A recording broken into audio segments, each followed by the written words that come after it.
All right, thanks everyone. Thanks for joining the webinar. For those of you that haven't seen my face before, I think most of you wouldn't. My name is Pat. I look after the training side of things at Fronius. And I'm joined by one of our solutions engineers, Marcus. So Marcus has had a lot to do with our hybrid inverter range, the Gen 24, Gen 24 Plus, and also the Verto and Verto Plus range, which we'll be talking about as well during the webinar. And he's also had a lot to do with the Reserva. So he's like our in-house expert on all of these products. So really great that he can join us today. Thank you, Marcus. Thank you. Hello, everyone. Cool. So jumping into the agenda of what we're going to be going through today. Essentially, we'll cover the following topics. So a quick solar and battery 101. I know that some of you do already have solar, but there are some people that are new to the solar game and are thinking about getting solar. So we'll cover a few basics. We'll then go through who is Fronius, the company, who we are, and why choose us for your solar journey. We will go through why it's the best time right now to get a battery. We'll cover things like rebates and feed-in tariffs and things like this. We'll then do a quick overview of the Reserva and then the compatible inverters that it works with and how you can upgrade your Gen 24 if you already have one of those to make it battery ready. Then I'll be handing over to Marcus, who will take us through the Reserva specifications and features. We'll look at the Fronius ecosystem and how the Reserva fits into that. And then we'll do a bit of a summary on the Reserva to wrap it all up. Okay, so looking at how solar works, the very basics. So we have our solar panels, we have our solar inverter, we've got our loads, so you know, your house, your appliances, or if you're a business owner, your premises and all the appliances, etc. in there. We've got the grid, and I've also included a smart meter here. So not all systems have a smart meter, but you know, it really is an essential piece of hardware to have visibility over your energy flow and allow you to make better decisions about your energy usage. In fact, in some states, you will actually need to have a smart meter for regulatory controls as well. So that smart meter is essentially looking at the power going in and out, and it'll let you know how much is being consumed on the site, how much is coming from the grid, and how much is being exported from the solar system back to the grid. So yeah, without it, you're almost flying blind, and it's a really good thing to have. Okay, so what happens is the solar panels will take sunlight and they will convert that into DC power, and then the solar inverter will take that DC power and convert it into AC power. So that's what essentially all the loads in the house or the premises will be working on, and also what the grid will be working on as well. Okay, so the inverter's like the brain of the system. It controls everything and it makes all the decisions. Okay, so but that's its basic function, to convert DC to AC. Now they do a lot more than that, and we'll touch on some of that stuff later on. Now, without a battery, you aren't able to store any energy. So it either gets used by the loads, or the excess might be able to be sent to the grid. And we'll talk a bit more about export limitation and regulations later, and what you're actually getting for sending power to the grid if you're able to. But if you don't have a battery, yeah, you can't store any of that energy. Solar is only going to really work for you during the day, right? So you can't use that power at night. So if you want to add on a battery, you now have the choice between a DC coupled battery or an AC coupled battery. So what is this? So Fronius's new battery, the Reserva, which we're going to talk about, is a DC coupled battery, which means that it works with a compatible hybrid inverter, such as the Gen 24 Plus, as we can see here, or the Verto Plus, which Marcus will cover that in a bit more detail later.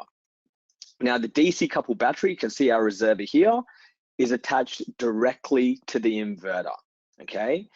Now, the panels are producing DC power, remember from the slide before, so they're producing DC power, and this battery, the DC coupled battery, will accept that DC power as it is. So no conversion is required as it comes through the inverter and then goes through to the battery. Now, when you want to use it for your loads, that is then converted by the inverter into AC power, okay? And then it goes into the loads as AC power, okay? Now, with an AC coupled battery, that's not directly connected to the inverter. It's on the AC side of the system, okay? Now, the panels are producing DC, as we know. The inverter will put out AC power, okay? And then this AC coupled battery has its own little inverter in it. That's what's drawn there. That's an inverter symbol. So that's there because it's going to take that AC power in, and then it'll be able to convert it to DC power, which is how the battery is going to store it, right? So the AC coupled battery means it can only accept AC power to charge it. And then, yeah, it stores it as DC power. And then when you want to use it, it's essentially going to be converted back into AC power to be sent to the loads. So in terms of benefits of having a DC coupled battery, one of the ones that you might have been able to pick up on is efficiency. Okay, so with a DC coupled battery, you essentially have one conversion, right? So going in as DC, and then it gets converted to AC to go to your loads. With the AC coupled battery, it's getting converted from DC to AC, right? It goes in and then gets converted again to be stored as DC, and then it gets converted again to go out as AC power, all right? So, and with each conversion, there are losses. So DC coupled batteries use your solar power more efficiently. And over time, that can mean quite a bit in terms of savings, in terms of energy, and then associated savings in terms of financial benefits as well. Another thing with DC coupled batteries is that you can do true three-phase backup if you've got an inverter that can do that. So both the Gen 24, Simo Gen 24 Plus and the Verto Plus can do three-phase backup. So that's true three-phase backup. So for those of you that have three-phase loads, that could be quite important as well, okay? Lastly, you can also have more PV capacity. So this is particularly important on single-phase sites. So essentially, grid providers will often limit the maximum total inverter capacity that's allowed on the site. So for example, to 10 kilowatts. Now, with a AC coupled battery, it has that inverter in it, but you're not attaching any panels to it. It's purely just to do the conversion there as the power goes in. But that inverter will also count towards the site's inverter capacity. So say you had a 10 kilowatt inverter. So say our Primo Gen 24 Plus 10 kilowatt inverter, you look at its oversizing ratio. So for that inverter, it's 150%, meaning it's a 10 kilowatt inverter. So 150%, that'd be 15. You can have 15 kilowatts worth of PV attached to it. So 15 kilowatts worth of panels. With an AC coupled battery, say if you had a solar inverter in it, which was a 5 kilowatt solar inverter, right? Sorry, a 5 kilowatt inverter. And then you have your hybrid inverter, which now means you can only have a 5 kilowatt solar inverter. That means with that 150% oversizing ratio, you'd have 7.5 kilowatts attached to it, right? So just purely an example, but yeah, it shows that how you can get more PV attached to the inverter, which means that, you know, you're going to be able to have more power output for a lot of the day. Okay, so I've been talking about power, energy. This is one that trips people up, even those working within the solar industry. So let's cover that quickly. So power is essentially the rate at which something uses or produces energy or stores it as well, right? So how fast energy is being consumed or generated, it's measured in kilowatts, okay? So think of it kind of like the speed of a car, like 60 kilometers per hour. It's telling you how quickly the energy is flowing, right? Then, so if you took, say, a 3 kilowatt appliance, like I don't know, like a kettle or air conditioning or something like this, right? So say you had a 3 kilowatt appliance, just purely a number here, a theoretical number. It's going to use energy faster than a 1 kilowatt appliance. So your solar system size is measured in kilowatts. So for example, a 6.6 kilowatt solar system can produce up to 6.6 kilowatts of power under ideal conditions, all right? You're also limited to what the inverter can push out. Then we've got energy.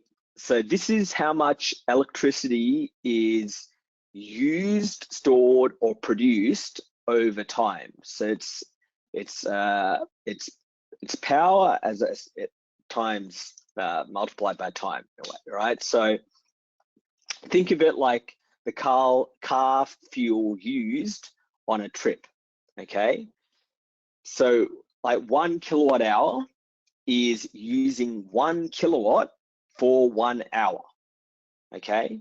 So if you had a 2 kilowatt heater and you ran it for 3 hours, you've used 2 kilowatts times 3 now, so 6 kilowatt hours worth of energy, okay? And your electricity bill is based on how many kilowatt hours you use. So another analogy, if we use water, so kilowatts is the speed of the water flow, kilowatt hours is the total amount that has flowed, okay? Your battery capacity, as you can see here, so this is our Reserva, the largest stack that you could have is 15.8 kilowatt hours, right? So your battery capacity is in kilowatt hours, so how much energy it can store. The solar output is in kilowatts, so you know how fast you're able to generate that energy, and how fast you can send it out, right? And that also relates to how fast you're going to be able to charge up the battery as well, right? So the inverter is going to be able to charge it up at a certain rate and discharge it at a certain rate. And Marcus is going to cover that in a bit more detail later on, right? So if we just use an even number, say a battery that's storing 10 kilowatt hours can power 1 kilowatts of loads for 10 hours, or 5 kilowatts of loads for 2 hours. All right. Cool. So now that we've covered some of the basics of solar and battery storage, let's look at Fronius, the company. If you don't know much about us already, and why you should partner with us for your solar journey. So the Fronius story starts in 1945, so we've been around for over 80 years now. Starts with this gentleman here, Gunther Fronius. He essentially saw that car batteries, once they died, once they reached the end of life, they would be thrown out. Okay, so he said, this isn't the best way to do things. I'm going to invent a battery charger, and that's essentially the birth of Fronius. So we started off with selling battery chargers, and what I really like there is that this is a long, long time ago, before sustainability was a buzzword. But this guy had the mindset to do something from a sustainability point of view, right? And so he also wanted to have a successful business. So, you know, he had to turn a profit, and profit's important. Otherwise, we still wouldn't be here today. But he also wanted to do something that was going to, you know, essentially help the environment. And we'll touch on that in a bit more detail as well. So we still have our charging unit. We call it perfect charging now. We don't make battery chargers for cars, but it's more so for the logistics industry. So for forklifts and things like this. We moved into welding 5 years later in 1950. So we make very high quality welders. I mean, all of our products are premium high quality products, but a lot of people know us from the welding industry. So, you know, we've been used on the SpaceX project, for example, and various other high-end manufacturers will choose our welding equipment to be used in their manufacturing process as well. And then we moved into the renewable space in 1992, making solar inverters, but we've now gone past solar inverters. We're also, you know, involved in making batteries, EV chargers, and so forth. And Marcus will touch on that later on. So essentially, we've got 3 business units which focus on different areas of power electronics, but all of them have a commonality, which is power conversion. You know, whether it's AC to DC or DC to AC, across all of them, we've got experience in power conversion. So we are, in effect, power conversion specialists. These 3 business units are also diversified over 3 different industries. So the welding industry is mainly tied to manufacturing, the charging industry is mainly tied to logistics, and then the solar energy business unit is tied to the renewables industry. So that business diversification gives us financial stability. So for example, during the global financial crisis in 2008, manufacturing took a big hit, and so therefore welding took a bit of a hit. But because we had these other business units, we are able to ride through that unscathed, right? So what that means with the financial stability is that we're going to be around in the long term to look after our customers and honor warranties. You know, so many companies have come into the renewable space, into the solar space, a lot of them promising long warranties and various bells and whistles in terms of what their products can do, and now they're no longer around. So we've been around for 80 years, and we plan to continue to be around for at least the next 80 as well, but a lot longer than that, I'm sure. This is a snapshot of what the company looks like now. So some facts and figures. We've got over 1,700 patents to our name. We've got more than 6,600 employees worldwide. 38 international subsidiaries, so Australia being one of those. But we also export to countries, and we have countries with sales partners in there as well. So we basically cover most of the world. Here in Australia, in our subsidiary, we have 54 staff now.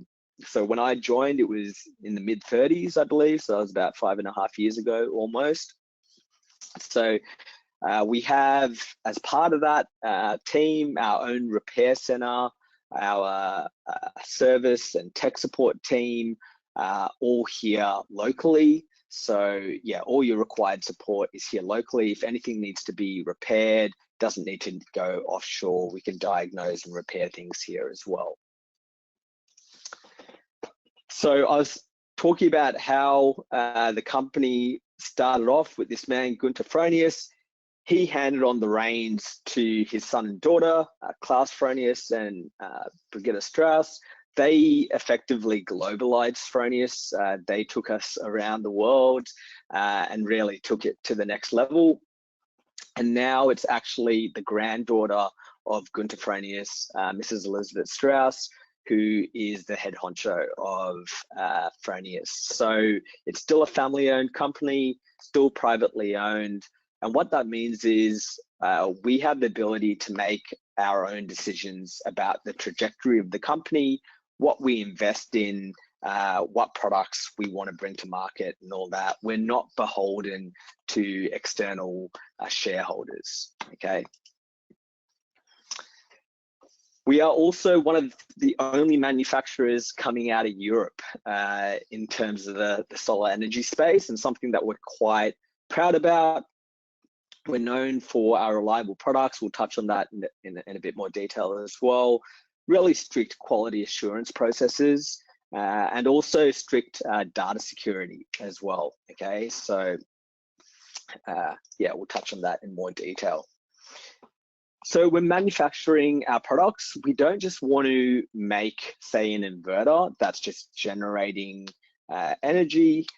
We want to produce the most sustainable and green energy, right? So we have a strong focus on making sustainable products and running our business in the most sustainable way possible. And we have a team over at Fronius International, over at our headquarters, that focuses specifically on these topics. So they are our corporate responsibility team. And that includes responsible sourcing of materials and ethical supply chain management, all the way through to how we generate power to make the products themselves. So here's a small snapshot. So this photo is actually one I took. It's of our production facility in Satellite, showing PV, which is used for manufacturing purposes. So we use renewable energy for production. So at least 81% of that is renewable energy, and then the rest is actually offset. So the other 19 or so percent. We also use recycled components in the production. So for example, the Gen 24 heatsink is made out of 100% recycled aluminium. And we also reuse and recycle components as much as possible at the end of life. So when we get back an inverter, we'll try to utilize as much of that as possible. And we have a whole refurbished stock of inverters as well that we use. So as I mentioned, that heatsink on the Gen 24 is made out of 100% recycled aluminium. So that's about 324 cans. If you were to take, you know, like a normal can of beer or soft drink, it's about 324 of those cans. So apart from being sustainable in terms of what it's made from, it also serves a critical function. So one of the reasons our inverters are very reliable and last a long time is because of this concept that we call active cooling.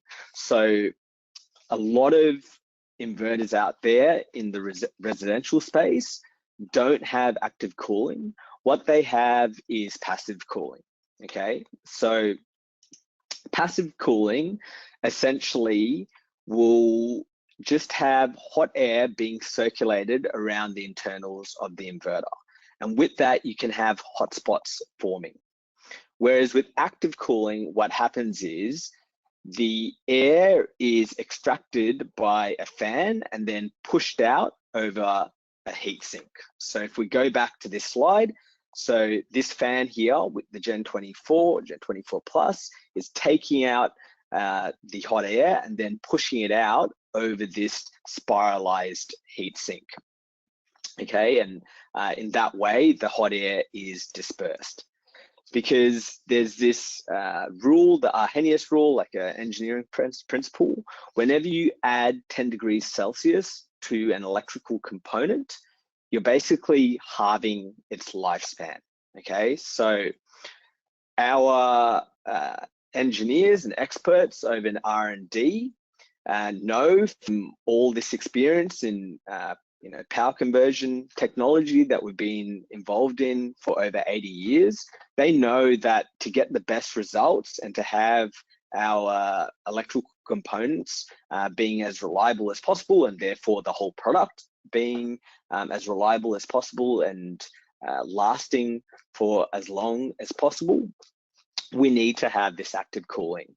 And that's really important in areas where you have hot temperatures. So, especially in a place like Australia, where we have temperatures that can crack over 40 degrees Celsius in some parts, right? So yeah, keeping those electrical components stay cool extends their lifetime. It also increases the yield that you get. Because essentially the inverter doesn't derate as often. What do I mean by derating? It means that it's going to reduce how much power it can put out, all right? So again, very important in Australia where we have high temperatures. So here's a study that we did comparing one of our inverters to a passively cooled inverter, right? And when it got to a certain temperature, the passively cooled inverter would start to derate, right? So at that hottest time of the day. Whereas with our inverter, we were able to have all this extra yield in that particular study. It was about 15% more yield. And that's essentially more power that you can be using and effectively reducing your power bill. So it's going to be giving you more savings over the lifetime of the system. So I mentioned active cooling is very important for reliability. And as I said before, we are well known within this industry for reliability, and we've built a name for ourselves in making really durable, reliable products. And how we are able to do that is, some features like active cooling, but we also do a lot of intensive lab and real world field testing before we release a product to the market. So a more reliable product is essentially going to be a more happy customer, right? So less problems and more peace of mind for you guys. We also have a full 10-year warranty on all of our inverters since the end of 2024. Okay, so we do backup products with a full 10-year warranty. Everything's actually designed for a 20-year lifespan. And we actually have examples of some of our older inverters still ticking along after being around for that amount of time, like the Sunrise inverter or the IG series are getting quite old as well. And I've seen examples of those still ticking along. So reliability, it also plays into sustainability. We want to create products that last a long time to avoid generation of waste materials. And for those of you that are interested and want to do a bit of research, it's pretty horrendous how many solar panels, but also solar inverters just end up in landfill quite quickly. Some of them after not that many years of being in use. Lastly, I mentioned that we are one of the last manufacturers left coming out of Europe in the solar energy space. And we also store all of our data on European servers. So the message there for you guys is that your data is in very safe hands. And your data is, as I said, on European servers. We meet the latest information security standards, so that ISO 27001. We have regular cybersecurity audits performed by renowned third-party companies. So they'll essentially try to do a, like what we call penetration tests, like they'll try to hack our systems in a way, and they'll be doing that periodically to make sure that, there are no weaknesses there and that we are really, maintaining those systems at the highest level possible. And then lastly, all of our coders, all of our developers, they have to go through a mandatory secure coding training to make sure that they're essentially doing their job with best practice data protection measures. Okay, so looking to the battery side of things, why is the time ripe now for getting a battery? So I was talking about how without a battery, you can feed in power to the grid, and you get, in some instances, a feed-in tariff for this. So the grid provider will pay you, or whoever your electricity provider will pay you a certain amount for feeding in power to the grid. Now, feed-in tariffs are very, very low nowadays. Okay, they used to be a lot higher. So, back around 2008 to 2011, feed-in tariff schemes started back then, right? So back around that period, 2008, 2011, in many states, you could have 44 cents to 60 cents, something like that. And that was to encourage uptake of solar, okay? But now it can be as low as, 2 cents, something like that, right? Depending on where you are. We also have very strict export limits in some areas, right? So some grid operators will say you're only allowed to export this amount back to the grid. There's also schemes like flexible exports where, that might change at different times. So you're allowed to export X amount at one time and then maybe a lower amount at a different time of the day. We also have different regulations where, like the emergency backstop, where, essentially the grid operator will want to have control over the solar system to ramp it down at certain times or potentially even shut it off if they deem it appropriate at a certain time.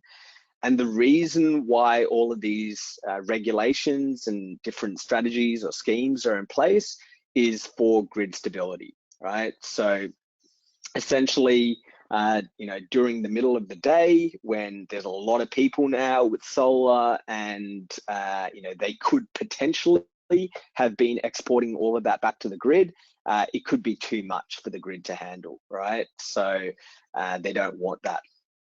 And then there might be times of the day, later at night, where it could be quite helpful for the grid to have some of that solar power or battery power coming back in, right? So essentially, we now have things like, the sun tax or two-way tariffs, where you might be charged for exporting to the grid if you're doing it at a time of the day where the grid operator really doesn't want it coming through, or you could be incentivized to send it to the grid at a time of the day, say later on in the afternoon or in the evening, where the grid operator says, hey, it's really helpful to have power coming in from households or businesses, etc. Right?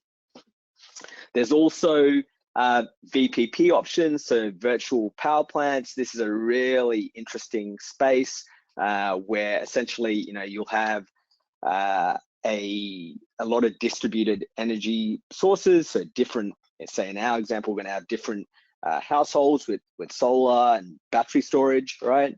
And then we'll have this VPP operator, which will connect all those systems via smart software and then manage how the energy is flowing amongst those people that are part of that VPP, right? And there can be benefits there to having a battery, and you know, you can make money essentially there through those schemes. So very interesting space.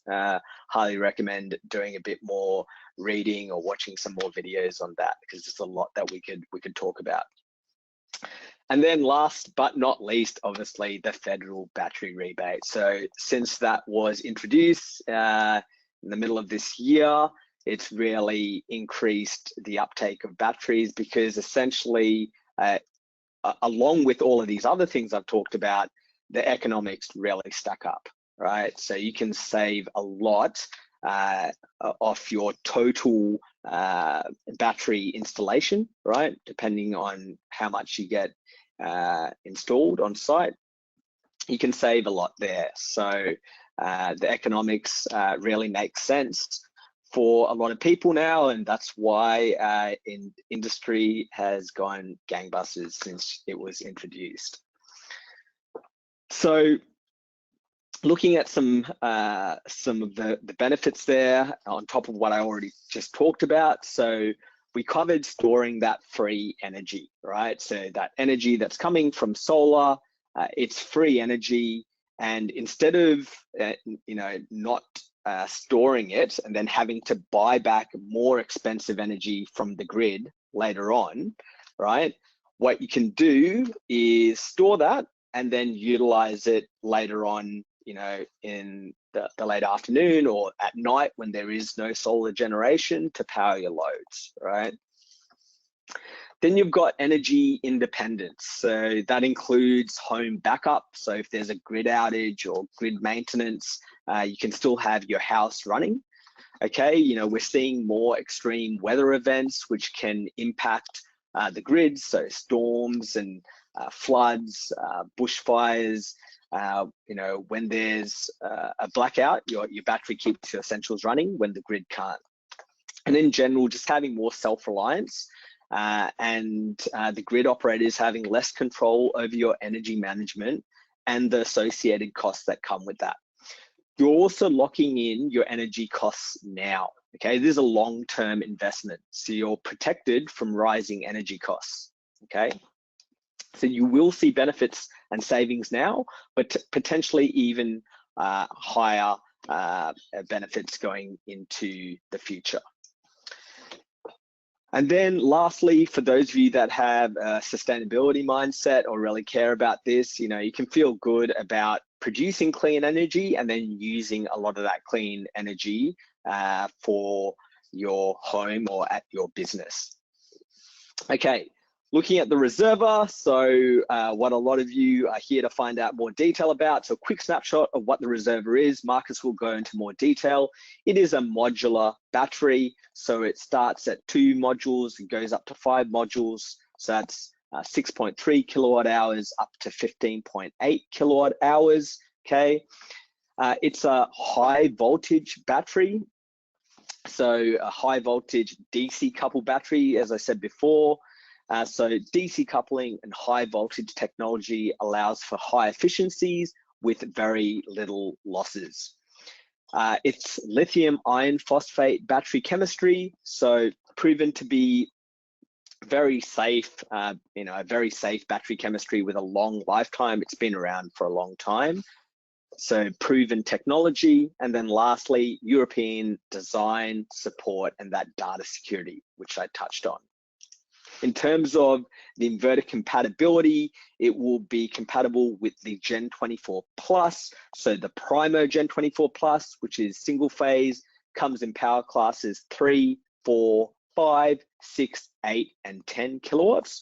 And then the Simo Gen 24 Plus, the 3-phase version, it comes in power classes 3, 4, 5, 6, 8, 10, and 12 kilowatts. Okay. Just note, if you go for the 3, 4, or 5, you cannot do what we call full backup on that inverter. You'd be limited to our PV Point or PV Point Advanced options.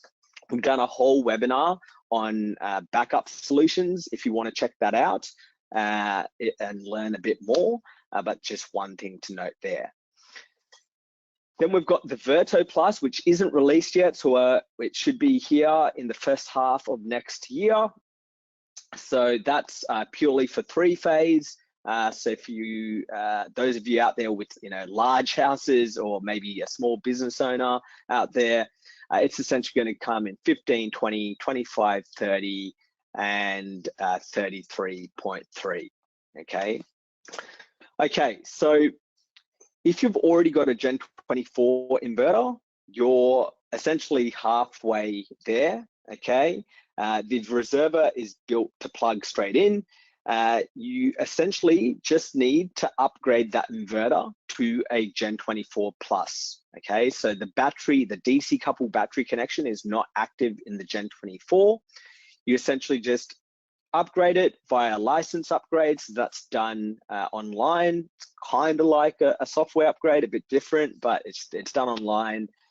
And then once you have it upgraded to a Gen 24 Plus, you can essentially add on that DC coupled battery like the Reserva. Okay, so the Fronius Gen 24 Plus and the Verto Plus, they've been designed, to work, hand in glove. It's one system in a way, and also one warranty. Because it's all under the one umbrella, and Marcus will touch on that as well. So yeah, really easy to get your Gen 24 ready to have that battery attached.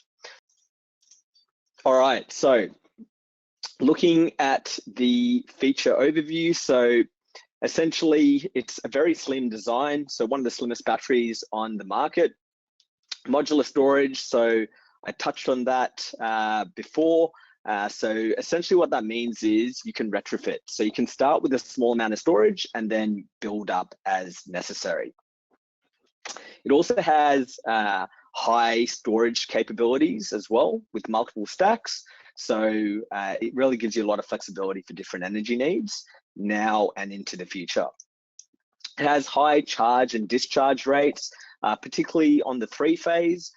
So say with the Simo Gen 24 Plus, you could have 11.26 kilowatts being discharged over 3 phases, right? Then the LED status, so there's LED lights on the front, so it shows you the charge status, various battery functions to help with energy management, the strict data security, already covered that, and single source manufacturer. So many people just want everything under the one umbrella. So before we didn't have our own battery, we were partnering with other battery manufacturers, and we still will do that with very reliable, reputable battery manufacturers. However, some people want everything under the one umbrella, so now you have it. So about the high charging and discharging rates. So now we're looking at our Simo product range, our three-phase product range, differing from the 3 kilowatt Gen 24 Plus to the 12 kilowatt Gen 24 Plus SC in this case. So the max charging rate is actually 11.26 kilowatt, which is pretty massive in my opinion on a Gen 24 Plus. And it's going to be even higher, right, with the Verto Plus, Marcus? Yeah. Oh, yeah. Verto Plus will be able to deliver up to 16.38 kilowatt on a three-phase house. So yes. Yeah, awesome. Continuing to the next slide, let's have a look at our Primo range, the Primo 3 to 10 product range. So the highest three-phase inverter is actually a 10 kilowatt inverter, which can charge or discharge the battery with up to 6.75 kilowatt. You may wonder why it's only going to a 9.5 kilowatt hour battery. The reason for that is the voltage range on the Gen 24. You can still increase the capacity per site. That would mean you need to parallel multiple battery towers to increase the capacity. We can add up to 4 towers, which we explore in the next slide on a single phase setup. Let's have a look about the maximum what's possible in terms of storage capacity with the Reserva connected to a Primo Gen 24, Simo Gen 24, or Verto Plus. So max three phase on a Simo Gen 24 Plus will be 63 0.2 kilowatt hours. So that's 4 stacks. The maximum capacity on a single phase inverter, so on our Primo Gen 24 Plus range, will be 38 kilowatt hours. And for the Averto Plus, it will be also 63.2 kilowatt hours. So 4 towers with maximum sizing. So the parallel stacks must be the same size. So that means if one stack has, for example, 3 battery modules, if you add a second one, it also needs to have 3 battery modules. No combiner box required or needed means that in some setups or with some manufacturers, if you have multiple towers, you need to have a different additional device installed, which needs to be mounted to the wall, which has some electronics in it, etc., etc. With our Reserva setup, there is no extra combiner box required. Yeah, Marcus, I was actually talking to a few installers about that, and yeah, the cost savings are quite a lot in terms of having that combiner box. So yeah, that's obviously going to flow on to the end customer, but also aesthetics as well. So I guess it's a bit cleaner without that combiner box. Yeah, saves you money, time, yeah, and looks way better in having less boxes on the wall installed somewhere. Talking about expansion, so the Reserva is an expandable modular system, so it's very easy to add new modules. You just pretty much put new modules on top, so you're not locked into a certain storage size. So for example, you can start with a smaller tower or smaller stack, and then increase that as you go, or add another tower as you go. Marcus, might be good to mention any restrictions here with adding on a module. You know, we've talked about this in the past, and yeah, if you can do it at any time in the future or not. Yeah, perfectly. Very good point. So you can actually do it anyway further down the track or further down the road, so to say. The only thing I would like to mention or make you guys aware of is if you upgrade after 2 years and add a battery after 2 years. So every battery does age very slowly though, but it does age. So which means it reduces its capacity. So you know that from your phone. After a couple of years, it doesn't hold the charge as good anymore as it was in the beginning. So if you would add another battery module, so not a tower, another battery module after 2 years, the new battery module would max operate at the same capacity as the old ones. So if you do want to upgrade, I would highly recommend to do it within the 2 years. You can still do it later on, but you will lose some of the capacity. Or you can also upgrade in adding another tower, then you're not so much affected by that. Slim and sleek, we just wanted to showcase how slim the Reserva actually is. It's always tricky and difficult to see a product on the picture because they all look good, but how does it look in real life and how can I compare it to things I know? So on the left-hand side, you see a picture of a smartphone. It's actually not thicker than your normal smartphone you would have around. So it looks great, it looks slim, it's a nice design, it's not too overpowering. So yeah, it's a very good aesthetic looking product. And also on the right hand side, you see the measurements for a 4 tower, 4 battery Reserva. Here are some further dimensions. So in case you're interested in Reserva battery, what the heights and widths are and how many battery modules can be added. So up to 5 per tower. On the right hand side, you see the 15.8 for our 3-phase setup is the maximum size per tower. And then you could maybe add multiple towers as well. While we're talking about multiple towers, we're also currently planning on a solution for an easy install with multiple towers, for example, in front of each other, if that makes sense, depending on the installation, location and size. So the highest stack would be 1.6 meter high. So that's the highest stack on a 3-phase setup. On a single phase setup, the 9.5 kilowatt hour battery module would be 1 meter and 10. So perfect to install the inverter actually above, for example. It's not just all about battery capacity, it's also about battery functionality and battery functions. And that's where a lot of things start and where we would like to explain things in a little bit more detail. So if we look, for example, at the left-hand side, black start, what does black start mean? So black start means you have an extended grid outage for whichever reason, and the battery completely discharges overnight through your backup components. So the battery is pretty much flat. The next day, sun rises, everything is more or less getting back to normal.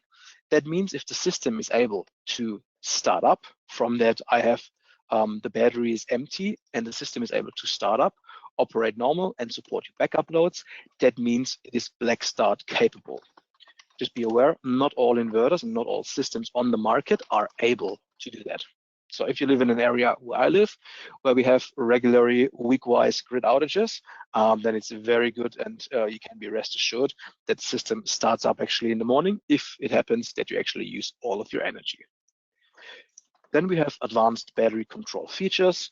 So for example, if there is a severe weather event planned or a grid outage, you can actually change or charge the battery directly to the SoC you wanted it to be with just one push in the app. So on the bottom, in the middle here, you can see the app. So you just would click on start or tap on start, and the battery would automatically charge to 100% to be ready when the grid outage or the grid maintenance happens. You can also use the most with time of use tariffs or time of use settings. So you can actually say to the battery, charge or discharge at certain time with various powers to have it as you would like it to be. So for example, if you want to have your battery always fully charged at a certain time, you can certainly do that, even if the power from your panels is not enough. So it's a very flexible, and we have very cool features and functionalities included in the system. We also the Reserva has an LED. Sorry, just quickly, I just want to say we are constantly improving our functionality and user experience as well to make energy management as simple and effective as possible for our customers. So, you know, that's essentially a lot of what Marcus's team will deal with. They deal with R&D to make sure that we, are essentially getting the things that our customers need and want, and yeah, through software updates, we're able to provide more functionality into the future as well. So like that battery control function wasn't there when we released the Gen 24, but then it came out later on, for example. Sorry, Marcus, you continue. No worries. Thank you for throwing that in. The Reserva also has an interface directly on the front of the system, which is very simple. It gives you exactly what you would need. So for example, if the Reserva is installed in the battery, you can see the SoC, so the state of charge directly. You can see if the battery is charging, discharging, or if there is any error on the battery. So it's so easy, you don't need to touch any button or work around on the battery. You just see it straight away in front of the Reserva. Another thing I would really love to mention here is our proven service and local support capability, and that's also what we really known of. So it's one manufacturer, you have one warranty, you have pretty much one point of contact more or less. So installers not ever able to do comprehensive troubleshooting. If there is any issue, we have phone support in several languages and time zones for our installers and for our end customers, of course, and we do have advanced online support tools available. Yeah, that's probably more attractive, I guess, for installers, as their support is all within the one brand, but that definitely affects the end customer as well, because the better support there is for their installer, the better it is for your experience over the lifetime of your system. So I also know there are end customers that care about this and have been asking about this as well, having everything under the one umbrella, like we said before. So yeah, if you do think that's something that's important to you, why don't you pop a comment in the chat to let us know? It'd be interesting to see. Yeah, of course. I mean, we take care of our partners and our customers. I mean, that's how it always was, and that's how it always will be. That being said, it brings me to our concept of the Fronius ecosystem. So Fronius is not just, as Patrick was mentioning it in the beginning, a welding machine manufacturer, charging manufacturer, and a inverter manufacturer. We're also doing things in our ecosystem. So our product portfolio, for example, includes EV chargers as well. So hybrid inverters, DC coupled batteries, EV chargers, on what we call sector coupling, so integrating different energy consumers in the house. We do have, for example, on the heating side, we do have on the right-hand side, you can see that little component, which is called the ohm pilot. So the ohm pilot is able to control heat rods on boilers, for example, to control your hot water when you actually have excess energy, for example. In terms of e-mobility, we do have the Watt Pilot. So you see on the left-hand side picture, the right-hand side of the Reserva, the Watt Pilot Flex, our soon to be released EV charger, which you can also then control, configure from the app directly to whatever need you have from the ecosystem. So it's all in one hand, which is very, very interesting. Another thing I would like to mention is the vehicle to X ready capability of the Watt Pilot Flex. So it's a big topic. It's also included, of course, in our sector coupling vision for bidirectional charging in the future. Just quickly to mention it, we do have, or I do have a colleague, a solutions engineer, Jordi, who looks after the EV related things. So you also might find on YouTube some Watt Pilot Flex webinars with further and deeper information. He also wrote a very interesting blog article about where bidirectional charging is at and what the future most likely looks at. Here you see the Fronius ecosystem and how it would look on the monitoring. I don't really want to overwhelm you, and also looking at the time with too many things. The only quick things I wanted to mention here on the right-hand side, for example, you can actually if you have an ohm pilot on a boiler as well, you can actually, for example, say, do charge the battery at least until 70% before you actually charge or before you actually heat the water. So in the picture here, you see this little hilly graph, more or less. So you see on the green, the green area, the green surface is actually what the power towards the battery.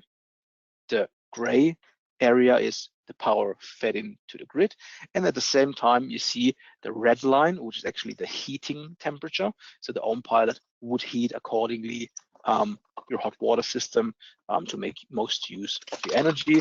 And then last but not least, you come home around lunchtime, for example, you had half a day work at the office, come home, and then you charge up your car. So you see the purple area is actually the Watt Pilot, which is charging your car. And all in all, you didn't use a lot of energy from the grid, so specifically pretty much zero. So that would bring us to the complete integration slide. So we do have smart management and monitoring solutions, which through our solar web monitoring. So the solar web monitoring can be used on your desktop computer or can be used on your phone or tablet via the app, where you can see all the energy flows, the energy consumption in whichever way that goes. And you can also set and program different things, as I mentioned before, on the battery side. So it's good visibility is actually very good, because you then also know when it's a good time to use the energy and when we have excess energy and things like that.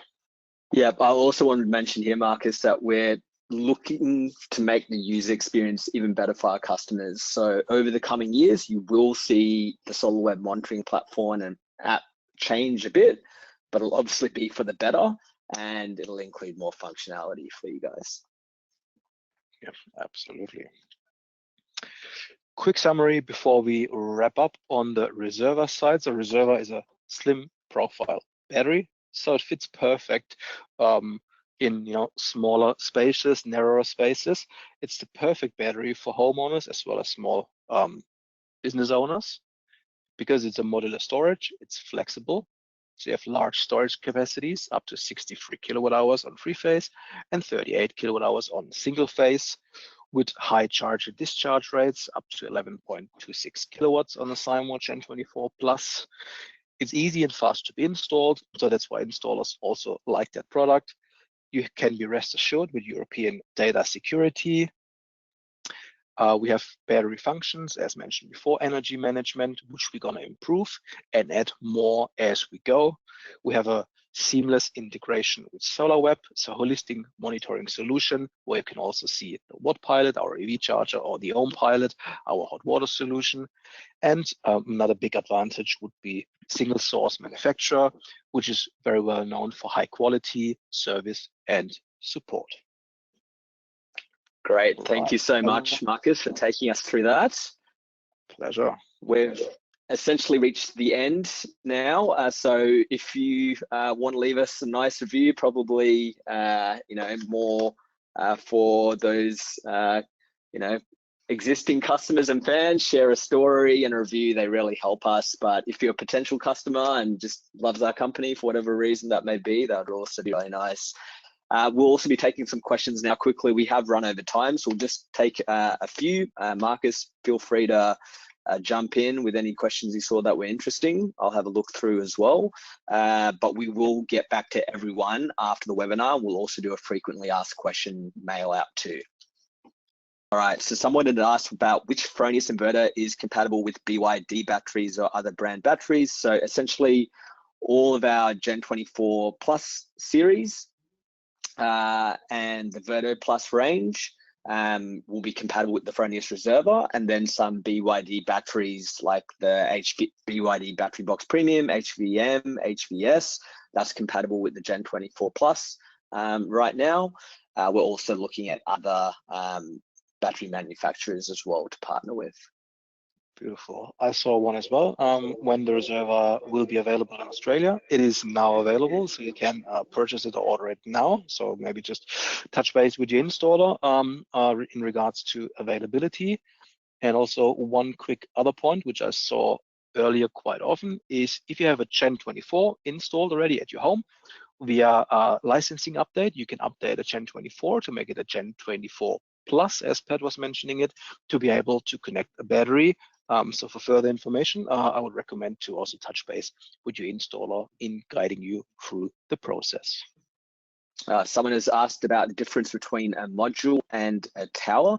So a tower, or a stack as we're calling it, a battery stack, it's made up of multiple modules. So yeah, that's what we call this modular battery. And then you'll have your BMS unit on top, which will do some of the control. So, and that's where you'll have your connections going in as well. So that's essentially what we mean by modules and stacks. Essentially, yeah, multiple modules will make up one stack, and depending on how many modules you have, you'll have either more or less amount of energy storage. But as I said, you can also retrofit. So you can start off with, say, 3 modules, and then maybe go up to 4 modules later, as an example. All right. Someone had asked about the IP rating of the battery. So it is IP65 rated. It can be installed outside, preferably if you have like a garage or a cellar or something like that. It's better, especially if temperatures get quite hot. But it can be installed outside. We just recommend it having protection. So it shouldn't be installed in an area where it's going to have a lot of direct sunlight, for example. I saw also one question if the support is available in Australia.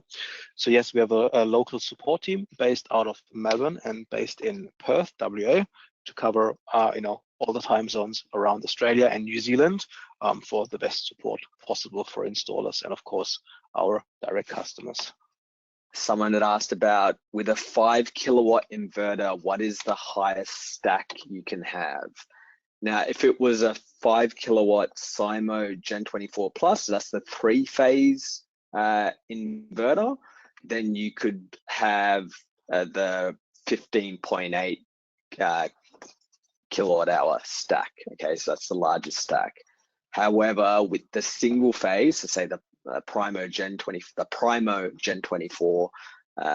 Plus 5 kilowatt inverter, you can only have up to 9.5 kilowatt hours. Okay, so it depends if we're talking about single phase or 3-phase. And that's only per tower, but you can also install multiple towers in both scenarios. Yes, yeah. So just per tower. So in terms of the highest tower you can have, it's that. But as Marcus touched on during the presentation, you can have multiple of those operating in parallel. Someone had asked about, does the battery need to sit on the floor or wall mounted? So it's typically will sit on the floor. I know there was a question that came in from an installer, Marcus, about trying to mount it on a wall. Not sure if you had any more information to give there. I mean, by design, it's a floor-mounted battery solution, but we're certainly looking at if there is a wall-mounted option available. And so our R&D is currently actually looking into a potential wall-mount solution, because in some occasions it actually does make sense. So we keep you guys posted whenever we have a wall-mounted solution available, so wall bracket more or less. One question was as well if there is a deeper technical webinar on the Reserva. So yes, there is a more installer-focused webinar available, which I think you can also find on YouTube directly with deeper information on setup and etc. That's right. Yeah, that is available online already. Another interesting one is if the battery needs to be directly next to the inverter. So it really depends on the circumstances and also on the capacity of the battery and how many towers or stacks you might have. You can extend, the battery can be quite a distance away, but it really, again, depends on the sizing regarding to the length, but it doesn't need to be next to each other. It often makes sense, but it doesn't have to be. Yeah, someone has asked again about the Gen 24 upgrade process. So yes, it's simply done by an online upgrade. Then installer will need to do that. So end customers can't do that, but yeah, your installer is going to have to install the battery anyway. So they'll do that process for you. For those of you that stuck around, thank you, and sorry for running over time. As I said, we will aim to get back to, or we will get back to all of you that, for questions that we didn't answer, we'll get back to you. And we'll also do a mail out with some frequently asked questions to everybody that attended the webinar as well. Okay. And for those of you that are coming to All Energy in a week's time, please stop by the stand. Both Marcus and I will be there. And yeah, you can hit us up with any other further questions that you have then as well. Hello. Yes, yeah, we'd love to see you. All right, take care. Have a great evening. Enjoy whatever yummy dinner you've got ready for you, and we'll see you next time. See you guys. Thank you so much. See ya. Bye.